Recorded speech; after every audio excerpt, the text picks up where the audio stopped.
Simo Apareda, Luna Mariam Alalsa, Wahai Mashine, Shinoye, Gove, Brani Robreu, Tapota Cassin, Oron Kamu, Kesumati Gulesa Kana, Kori Galatis, Akamu Kotani Fula, Fada Mike Miskina. Ulfada Jirata Siris Asirati Nafirtani, Amma Bikuma Keti, one Tokotokunu, Ipsidu, Jetani, Asitar Gamukia, Bayer Singala Tefat.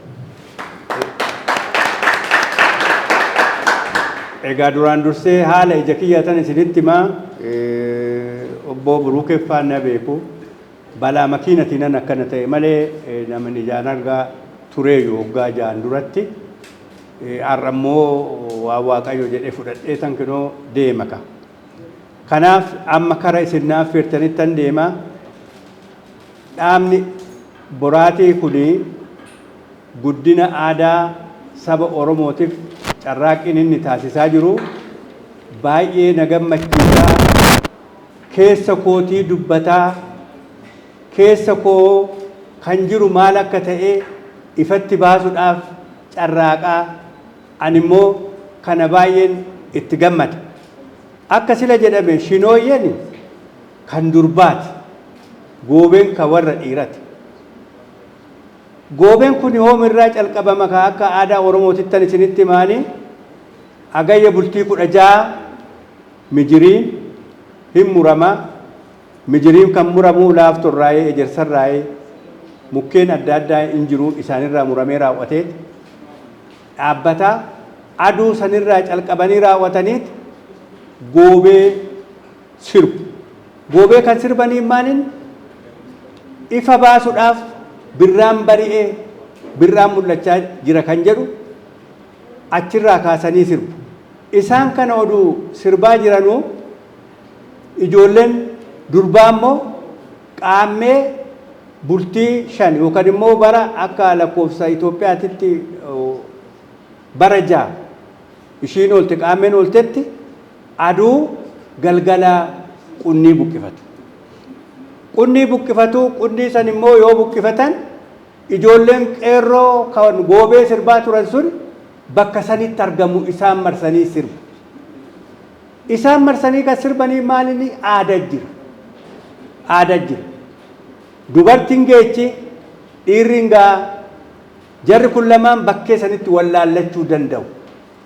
Achitti erga wallaallatanii wal qorataniit warra walii beekanii yoo duraan beekanii jiraatan immoo achitti haalli fuudhaaf heerumaa kan itti ilaalamu kan itti walii galamu. Kanaaf ijoolleen qaammee sirbitumaan jetti gurguddoon nu keessaa baate jedhanii raawwatanii kan isaan faaruu faarsanii seenaa dabarsanii waan tara taraa wal jaraa darabeedhanii heerumanii ba'aniif yoggaa mana naannanii sirban kan sirbaniif yoo sirban immoo ijoolleen tun yookaan durbi baay'ee Waaqayyo ishii dhagaa addunyaa qabu afuura isaanii baddaa Waaqayyo jira akka aadaa Oromootitti. Dubartii maseenti yoggaa jiraattee ishiin mana isaanii dhaqanii daddarbaadhaan hoo mana dhaqanii maaddii dhiyeechitee fi dhadhaa dhiyeechitee fi yoggaa ishiin jette ishiin mee ilmoon dharra'ee jettee qodhaa yoo ishiin gootuuf ijoollee sun eebbiftee waggaa arraatitti ilma baadhu nu eegi jedhanii raawwatanii eebbisanii achumaanis faaruu keecha kan faarsaniif kanaaf qunniisan maaddii ishiin dhiyeessisanirra kaaniitiif daraar saanamaan daraar ilmoo karraan daraar kan dhabde argad ilmoo qabeenyatti argadhu jettee ijoolleen durbaa sun maaddi irratti qunniisan keessee eebbifti dhalee ishiin immoo ittiin qabdu san dhaleen dhabin jiraadha nus waggaadhaan dhufnu sin dhabin jedhanii raawwatanii akkasitti eebbisanii maseenaa waaqa kadhatanii yoo ba'an daraari jedhanii raawwatanii qunnii manarrattis aaniitiif akkasitti darba. Kuni maaliif ta'a ka? Aadaan kuni aadaa saba Oromooti. Durbiti yoo hundi keenya akka beeknu bakka rakkoon jiru hundatti buqqee duudhaa wajjin dhiyaatti ulfani qabdi durbiti ulfina qabdi. Yoo namni wallolee daangaa irratti walitti darbe haadha siiqqee dura durbatu buqqee duudhaa qabata. Haati siiqqee achi isaanii wajjin dhattee raawwattee ulee san ol qabdee yoo ciibsite waraanni lamaan wal waraanu sun hin dhaabbata. Araaratu bu'u. Durbiti bakka san jirti jechaadha. Durbiti yoo namni tasallee dogongoranii raawwatanii kan lubbuu walii baasan hoggaa taate durbiti bakka sanitti hin argamti. Seera qabdi. Seera qabdi. Kanaaf durbiti kan birraa dura buutee sirbitee raawwattee qunnii rooban magartee waaqni nu jiise san buqqisanii raawwatanii gor jedhanii kan darbatanii isaan balbala banuu waaqaayii. Gooben immoo akkasumatti ce'ee sirbee raawwatee aduu abbaan gadaa inni gaafa waxabajjii bultii soddomaatii calqabee adoolessaa fi hagayya ji'a lama qaalaata erga silaa tulluu baa jedhan kaadha dubbiin akkamitti akkana taateen beetu qaalaata tullummaa qarree teenya waa hunda arga wanni sun hin ta'u qaalaata qaalaa san keessatti qaalaa akkamiiti isa wayinnin hin korribne isa bineensoo yuusu hin dhageenye isa yoo simbirti wuccu hin dhageenye keessa seenet ji'a lamaan yaa Waaqa dogongora hojjedhe yoo jiraate bira naa darbe kanas sirrii hojjedhe yoo jiraate immoo naa qajeelchi arraba koon dabsin harka koon dabsin cubbuunan hojjechiisin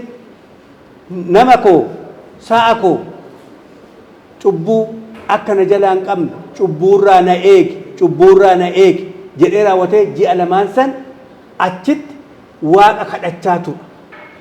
Inni maal jedhama? Ginna jedhama yookaan subaa'ee ana maariffaan jedhan ginna jedhama. Ginna gale jechaadha. Achi aduu birraan bari'ee raawwatee qaalaa sanii hagayya manoo fulbaana keessa hoggaa ba'u amma ani kaa ginna ooffalee jedhee xumboora isaa qabsiifatee qaalaa san keessa hoggaa inni ol ba'u qeerroon duraan sirbaa ture sun goobee sirbaa ture sun dubartiin hayyuun abbaan malkaa abbaan tulluu ummanni naannoo san jiru hundumtuu abbaa gadaa san bakkee qaalaa ol ba'u sanitti eegee baga ginna ooffalte jedhanii raawwatanii haala saniin eebbisu jechaadha yookaan simatanii fudhatuu jechaadha. Egaa amma dhaamni boraatii kun kana mul'isuudhaaf carraadha. Edda silaa wanti dhageenya jira nama gincii sanirraa bakkeen immoo hir'ate bakkeen itti guutu injira guutamuuti guutee dhaamni boraatii kun adeemsi inni itti adeemu adeemsa aadaa keenya mul'isu adeemsa safuu keenya mul'isu adeemsa araara mul'isu adeemsa jaalala mul'isu kana kan agarsiisu waan ta'eef guddinni isaa sirriidha adeemsi isaatis sirriidha ammallee yaa guddatanan jedhe. Egaa mijirii san erga waa uffalu jedhanii raawwatanii baga uffalte jedhanii simatanii raawwatanii mijirii sanitti kan qabsiisu eenyu abbaa araddaa abbaa sa'aati yookaan abbaa maseenati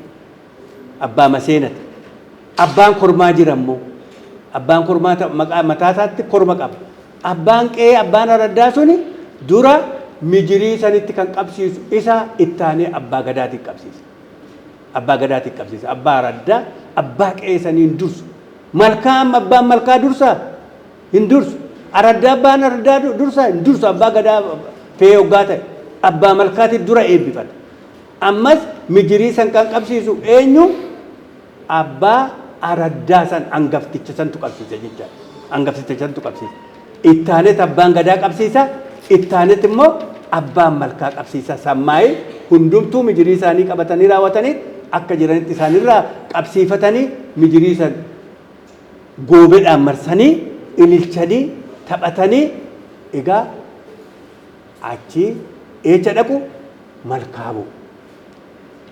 Malkaa yoo bu'an immoo maal inni kan ta'u abbaa malkaa santu seera qaba. Abbaa malkaa santu korma dhiyeeffata. Egaa goobeen suni abbaa malkaa yaa qarqaaran ittaa kabajatanii kan biraati goobeen yoo sirbu in argata ganzab yookaan maallaqa in argata.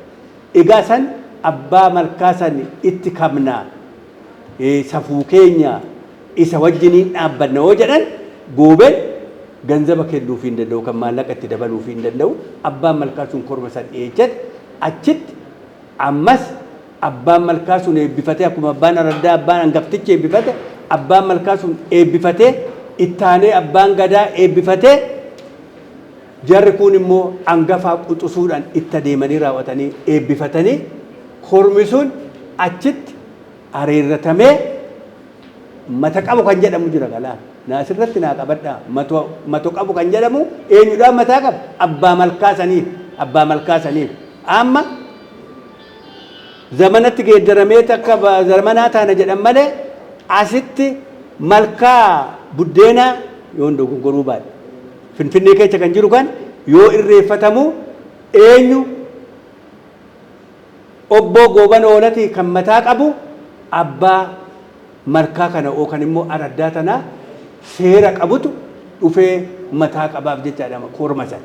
Kormi sun qalamaa sammaayii madhaan hin qammafamaa yookaan hin dhadhamamaa erga dhadhamatanii raawwatanii immoo gogaa san adda addaan kukkutatanii raawwatanii asitti hidhatanii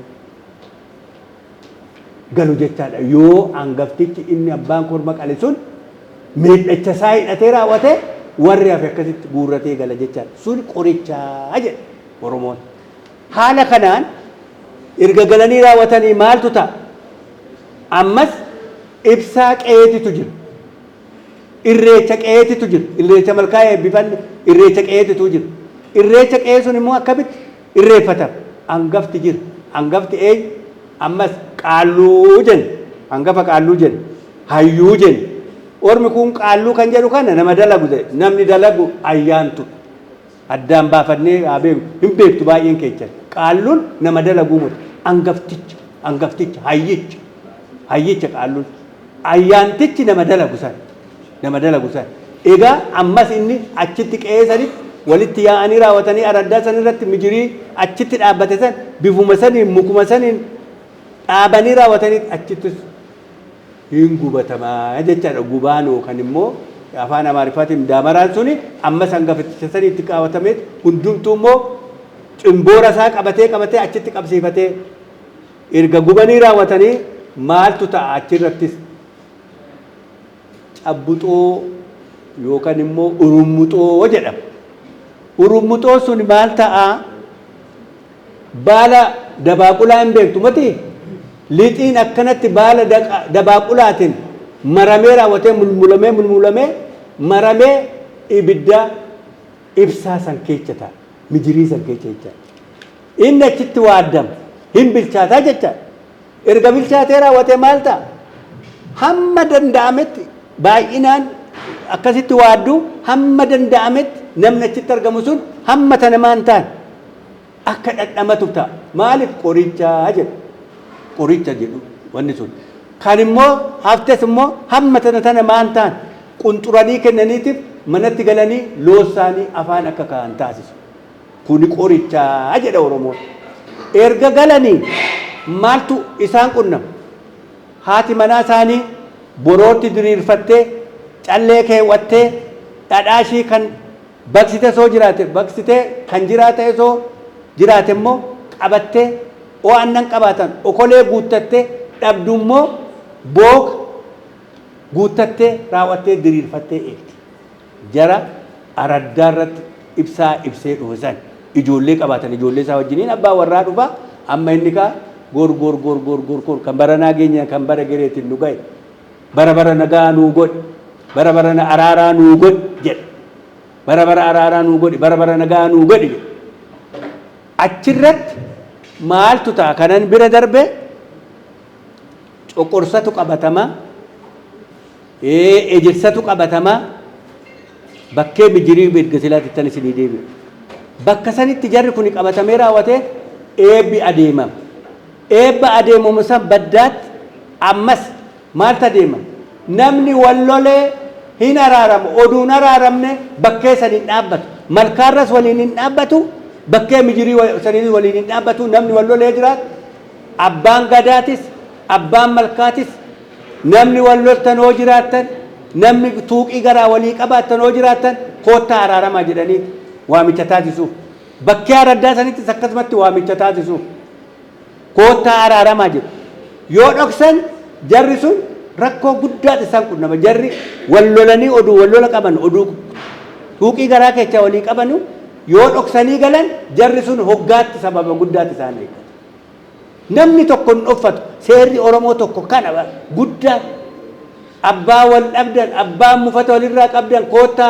koottaasi jedhee fuulduratti waama abbaan gadaatis abbaan malkaatis abbaan araddaatis achitti hin dhaqu maal irratti wal loltan kana irratti wal loltan kuni waa wal isin lolchiisuu muti jedhee kan waliin lolchiif akka itti mee gorsee warra immoo dhugaa qabu ati dhugaa qabda dhugaa ta'e fudhadhu ati immoo dhugaa malee itti deemta biraa deebi jedhee akkasitti murteechee raawwate akka addaan galan godha abbaan gadaa jechaadha bakkee sanitti araarri bakkee sanitti bu'a amma ka ejersi sun ejersi fiixeen hin citin coqorsi fiixeen hin citin saardoo fiixeen hin citin kan qabamuuf maalinni wanta guddaadha Oromoo biratti wanta guddaa akka kormaatitti lakkaawama kanaaf kana mul'isaa jira mul'adha ammas eebbi koo haphee ta'ee isinitti amantan eebbi koo haphee ta'ee isinitti amantan haphee ta'ee isinitti amantan jiraadha umuriin keechan haa dheeratu galgalli keechan hin badin galgala keenya akka hin banne galgalli keenya akka hin dhokanne Oromoon akka hin banne aadaan Oromoo akka hin banne akka jiraannu akka aadaan keenya latu gochuudhaaf carraaqxanii bakka nageechanii rabban mallee isin haa jiraachisu buruu kee akkamitti akka carraaqu nan beeka haa jedhee hoggaanni yuunivarsiitiidhaa bahee wanta kanaa wanni carraaqu nan beeka ijjitu akkana na taana wal biraa hamne ergammoo ijjiti nukkubdeellee na biraa nafni mana durasii dhufanii raawwatanii na gaafatu kanaaf namni tokko yoo abdii kutachuu baate bakka kaayyeeffate san bakka yaada san waan ga'uuf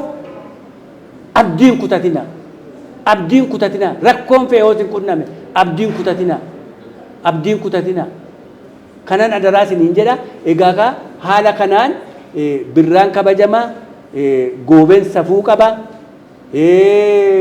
qaammeen safuu qaba safuu goobetis safuu qaammetis kan seera dubartoonni achi keessa qabdus egaa isinitti mee afaan gadaa wanta maariyaam Araarsaa akkuma argitan mana kitaabaa socho'oo hambaa aadaa safuu duudhaa Oromoo sagaltamaatiin dhugaa itun ta'aa bulee hin jirtu waan haaraa baay'ee keessatti argachaa ture kana Oromoon dhokachaa badaa inni kaan dagatamaa iddoo kana ga'ee waan baay'ee biyya kana keessatti kan keenya kan nuti fakkaatu hedduun jira irraa kanaan miidhaawwan hedduu sagantaa asooteera amaadaatti birraa nagaa ijoolleen qoraataatti piroomooshinii USA waliin ta'uudhaan qopheessan kan irratti argamtan adaraa keessan abbaa gadaa wanta maariyaam Araarsaa bakka jiranitti iyyaafadhaatiin dhimmoota garaagaraa hedduu qabu isa kana uummata biraan akka geessan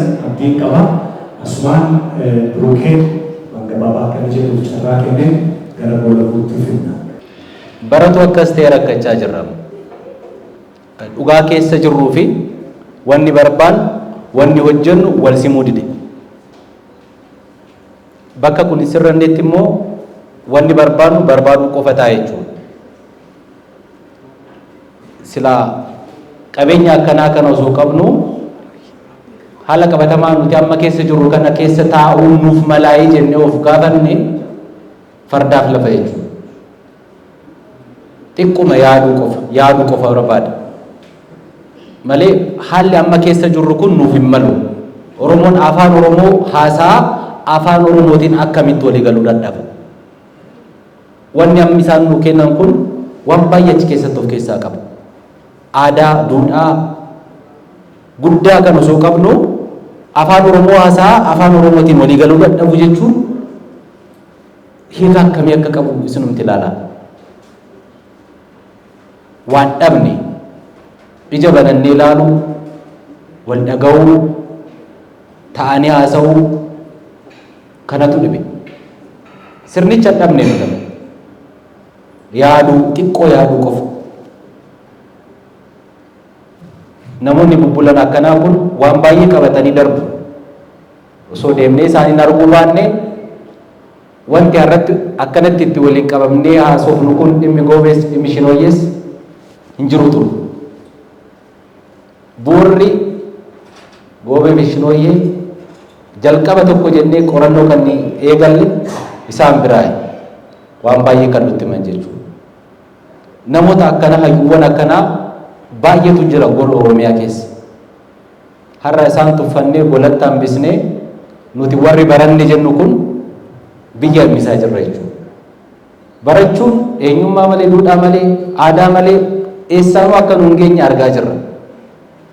Kan nu baasu duubatti deebi'u, ofitti deebi'u, waan barannee kana waan qabnu wajjin walitti finneetoo sadarkaa biyyatti fadatti hin finnu taanaan ammas ta'uu waan qabu jechuudha. Kanaaf qalbitti haa deebinu, eenyummaa keenyatti haa deebinu, duudhaa keenyatti haa deebinu.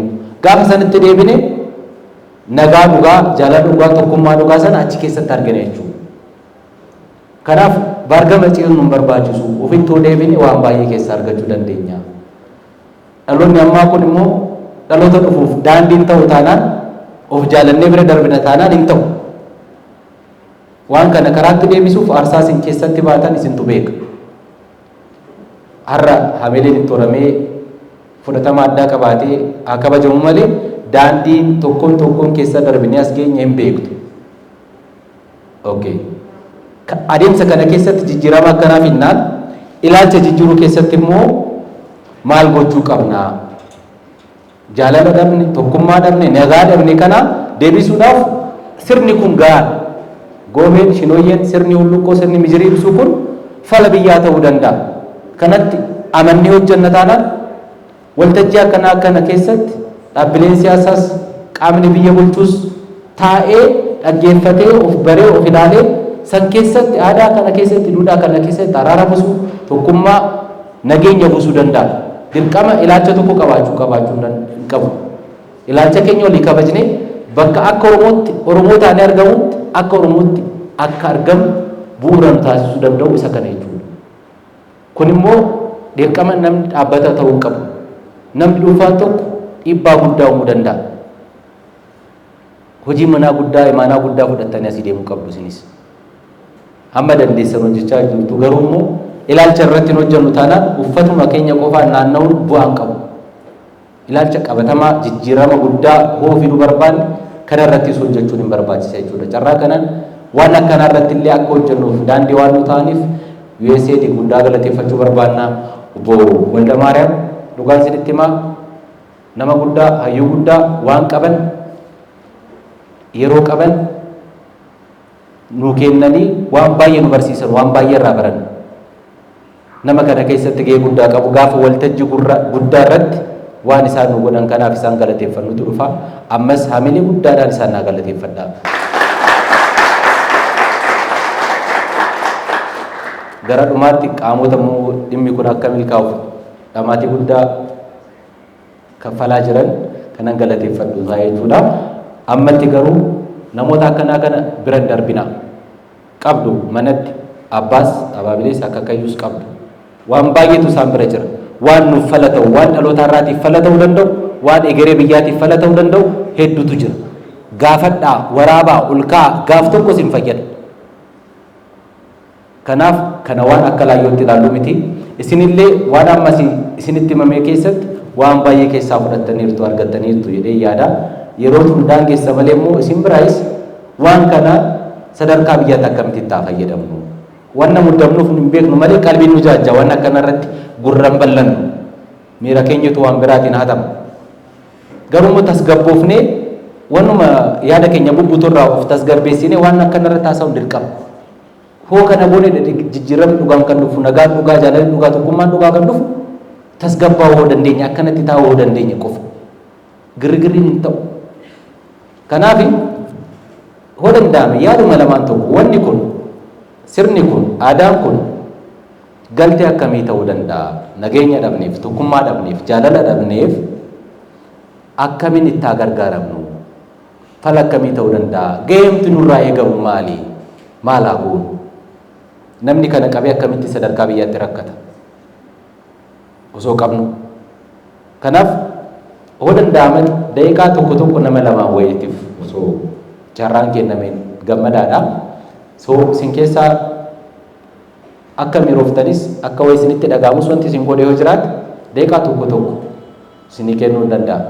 Yaada osoo kaastanii yaade.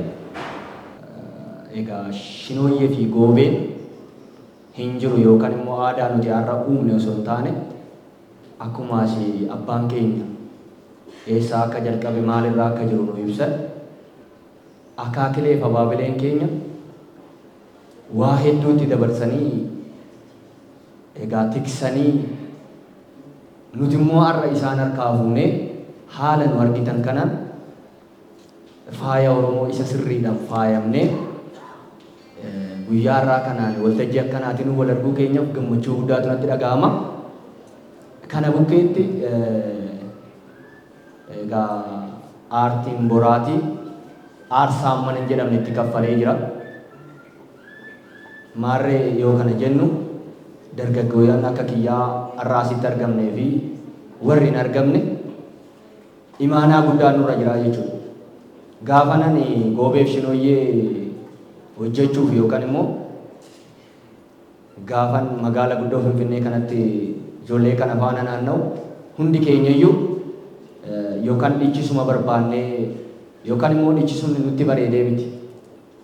Kaayyoon nu keessa jira jechuudha. Duuba keenya dargaggoota Oromoo miileenatu nu duuba jira jechuudha.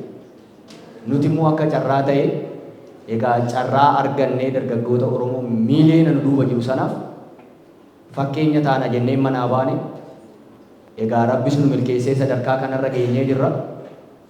Kana boodas aadaa kanaaf ani akka dargaggoo tokkotti aarsaa barbaachisu kamiyyuu kanfaluudhaaf wantan duubatti jedhuu miti. Maarree dargaggoowwan har'aa asitti argitan kunis gaafa magaalaa Finfinnee kana keessa naannofnu egaa yeroo ammaa kana marsaa shanaffaadhaaf kan deemaa jirru bu'aa ba'iin keessa darbaa turu wantoonni nu mudachaa turan waan baay'eedha jechuudha. Isa amma iddoo kanatti yoo naasa'e agarsiismara waan barbaachisaa natti fakkaatus hundi keenyaa keessa keenyatti hin beekna waan ta'eef jechuudha. Sana immoo kan taasisneef eenyummaa keenya fi hawaasa keenya nu duuba jiru aadaa keenya kan kamiifiyyuu aarsaa ta'uu qabna jennee waan manaa baaneef jechuudha. Walumaa galatti maal jechuu barbaadetanii yaada kiyya nan gabaabsa. Egaa Oromoon ayyaanota gurguddaa hedduu qaba. Ayyaanota akkaatti gadi bahamee sooshaal miidiyaadhaan addunyaan hin beekin kan kana caccaalan baay'eetu jiru. Nuti garuu dargaggoonni as jiru kun ayyaana kana ayyaana qarree fi ayyaana qeerroo yookaan dargaggeessaa kan Rabbi nu milkeessee haga yuuniskoo irratti galmaa'utti aarsaa ta'uudhaaf hundi keenyaa waadaa walii galla jechuudha.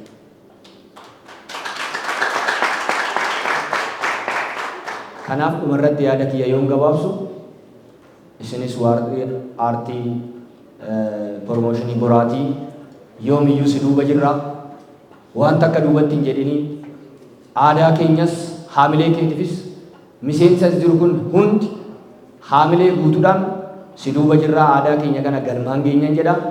Egaa nan gabaabsaa na of galchaa jechuun barbaada.